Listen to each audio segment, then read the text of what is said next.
Alors, bien aimé, bref, cette nuit, j'ai eu une vision avant qu'on prêche, avant que je rentre dans ma parole pour vous bénir. La vision que j'ai eue, c'est que j'ai revu encore cette personne, l'image d'Eli Pada. Et je vais vous dire une chose aujourd'hui, hein. Mettez des cœurs. Vous savez que quand on prie pour lui, quand on prie pour quelqu'un, Dieu exauce. La vision que j'ai eue, ce n'est pas la même vision de tristesse que j'ai eue. J'ai vu quelqu'un vraiment de faible. J'ai vu quelqu'un d'amaigri. Mais quelqu'un qui était bien. C'est-à-dire que qui était bien. Et je l'ai vu habillé en blanc. Et ce qui m'a plu dans la vision, pourquoi je vous en parle, c'est comme si on préparait quelqu'un pour une cérémonie. Donc c'était des anges qui étaient autour de lui.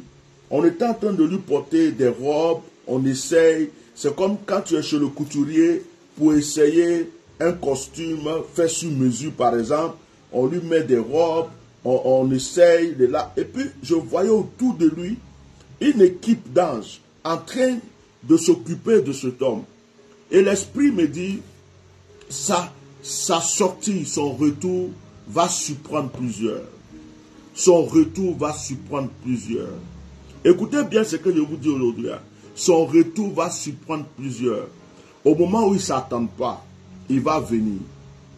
Aujourd'hui, l'esprit me dit, il est entre les mains des anges, en train de le fortifier, en train qu'on appelle, de lui donner encore plus de grâce, en train de lui donner plus d'onction, en train de lui donner plus de prophétique, en train de lui donner plus de grâce. Et le Seigneur me dit, c'est pourquoi le passage que je vais lire avec vous, c'est le passage de Daniel. Le Seigneur me dit, mais tu sais mon serviteur, il y a beaucoup de prophètes. Mais Daniel était aussi un prophète. Et quand Daniel n'était pas là, il y a des révélations que le roi ne pouvait pas avoir. Il y a des révélations que le roi ne pouvait pas avoir. Daniel était un prophète. Et Dieu m'amène sur la vie de Daniel. Il dit, il y a des ouins de Dieu à qui je révèle la clé et la solution d'une nation. Il y a des ouins de Dieu à qui je révèle ce qui va se passer dans une nation. Ce n'est pas tous les prophètes. Il y a des prophètes à qui je révèle ce qui va se passer dans la vie du roi, dans la vie du palais, dans la vie du peuple, d'une nation. Et il y a des prophètes qui prophétisent juste comme ça. Mais les prophètes qui peuvent avoir des révélations sur un royaume, sur un roi, sur une nation, ont la grâce et l'onction de Daniel. Et le prophète Eli Pada en fait aussi partie. Et le Seigneur me dit, sa venue surprendra. Et il sera encore plus authentique, plus puissant. Mais ce qui m'a touché, c'est que le Seigneur me dit, tous ceux qui ont mal parlé de lui, tous ceux qui ont mal parlé de lui, tous ceux qui ont fait des choses contre lui, vont avoir des conséquences. Coupez cette partie de la vidéo et puis faites ce que vous voulez avec. Tous ceux qui ont mal parlé du prophète Eli Pada, qui l'ont traité d'escroc, de voleur, qui est parti ceci, qui a fait cela, qui ont profité de sa disparition pour raconter ce qu'ils voulaient. Le Seigneur me dit qu'ils seront châtiés. Il n'y a rien à faire pour eux. Retenez, retenez, retenez, enregistrez cette vidéo, écrivez ce que je dis, je l'ai reçu. Mais tous ceux, le Seigneur me dit qu'il va récompenser. Le Seigneur me dit qu'il va récompenser. Ce que je dis là, j'ai la chair de poule. Il va récompenser tous les ouins de Dieu, tous les serviteurs de Dieu, toutes les personnes qui pendant la disparition d'Eli Pada ont porté le fardeau, ont agi. Tous ceux qui ont agi d'une manière spirituelle, financière, morale, tous ceux qui ont... Le Seigneur dit qu'il y a une grâce qui va descendre sur leur vie. Les serviteurs de Dieu qui ont soutenu ce combat, l'onction qui va descendre sur eux. C'est-à-dire que Dieu veut donner quelque chose à Eli Pada. Et Dieu va partager cette chose. Dieu va prendre de cette chose pour donner à tous ceux qui l'ont soutenu. Ce que je suis en train de dire est très fort. Et il y a un réveil spirituel qui se prépare. Et le Seigneur me dit, toutes les prophéties qui étaient sorties, les prophéties que nous avons données, les prophéties que j'ai données, les prophéties qu'Eli Pada a données, les prophéties que nous avons données, le Seigneur dit ces prophéties sont prêtes à s'accomplir. Le Seigneur dit ces prophéties. Et le Seigneur m'a donné une parole en disant, il faut que certaines prophéties, retenez bien, il faut que certaines prophéties commencent à se réaliser avant que Eli Pada ne vienne. Oh my God!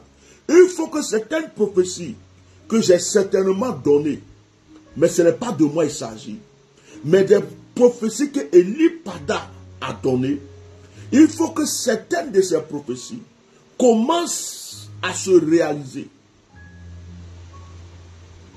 Et il va sortir. Il va revenir. Le Seigneur me dit, ce n'est plus le temps de vous inquiéter. Oh, il est entre les mains des autorités, il est entre les mains de ceci, il est entre les mains de cela. Il dit, considérez qu'il est entre les mains des anges. Considérez qu'il est entre les mains des anges, en train de le préparer, en train de le remplir, en train de lui donner les armes nécessaires, les paroles nécessaires, l'onction nécessaire pour la nouvelle mission qu'il va accomplir. Eli Pada n'est pas mort. Je ne vois pas la pression qu'on avait au début. Quand on criait pour sa vie. Il est dans tel endroit, il est dans tel endroit, il est dans tel endroit. Je ne vois pas cette pression. La pression, ce que Dieu me montre maintenant, c'est quelqu'un qui a eu un temps avec Dieu, une conversation avec Dieu, un moment avec Dieu, et que Dieu est en train de préparer. Quelqu'un qui a affaibli. Et lui-même est en train de dire au Seigneur, il est temps pour moi que je parte, Seigneur. Mes enfants m'attendent. Mon peuple m'attend. Et le Seigneur lui dit, oh, je parle. Oh, je parle. Le Seigneur lui dit, ne t'inquiète pas pour tes enfants spirituels. Ne t'inquiète pas pour ton église. Ne t'inquiète pas aussi pour ce que les gens disent. Ne t'inquiète pas pour ce que les gens font. Quand tu ressortiras, quand tu viendras, la situation changera d'elle-même.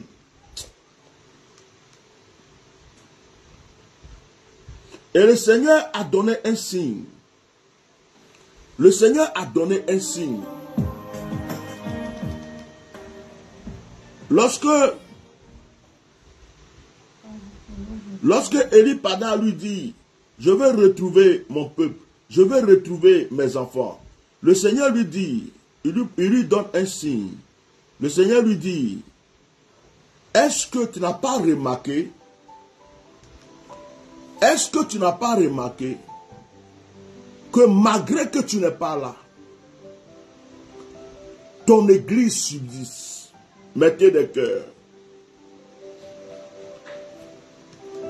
Malgré toutes les attaques, malgré toutes les rumeurs, malgré tout ce qui se passe, Dieu dit, le signe que tu vas revenir dans la gloire, même si certaines personnes ont quitté l'église de la cité de Dieu, même si certaines personnes sont allées se reposer, Dieu dit à Eli Pada, n'as-tu pas remarqué que malgré que tu n'es pas là, ton église subsiste et fonctionne comme si tu étais là?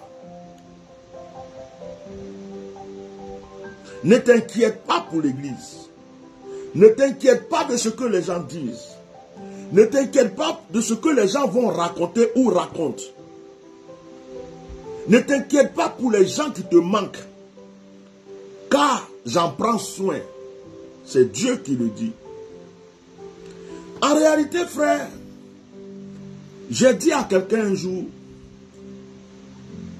On ne peut pas blâmer l'église d'Eli-Pada.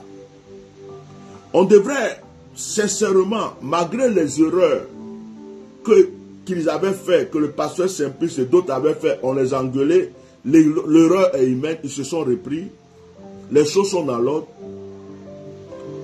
Moi-même, j'ai dit à quelqu'un, en fait, j'ai dit à quelqu'un la dernière fois, j'ai dit, mais ça fait longtemps que je sers Dieu.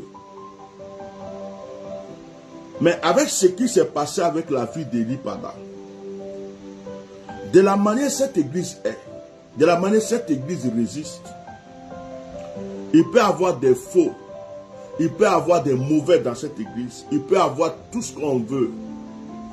Mais cette église, la main de Dieu est dessus. La main de Dieu est sur la cité de Dieu, sur l'église d'Eli-Pada. Sinon, l'église serait déjà vidée. Si c'était une autre église là, elle serait vide. Elle serait vide. Et ça, c'est un signe. C'est un signe pour réconforter même son serviteur. C'est un signe que Dieu donne à son serviteur. Pour lui dire, les choses seront différentes. Alors, bien aimé, ce n'est pas de cette vision seulement que je voulais parler, mais j'ai reçu cette vision pour vous dire que nos prières portent et que nous devrons en ce moment prier pour Eli-Pada, prier pour son retour, prier pour que la grâce de Dieu soit encore plus forte parce que les anges sont à l'œuvre. Il viendra.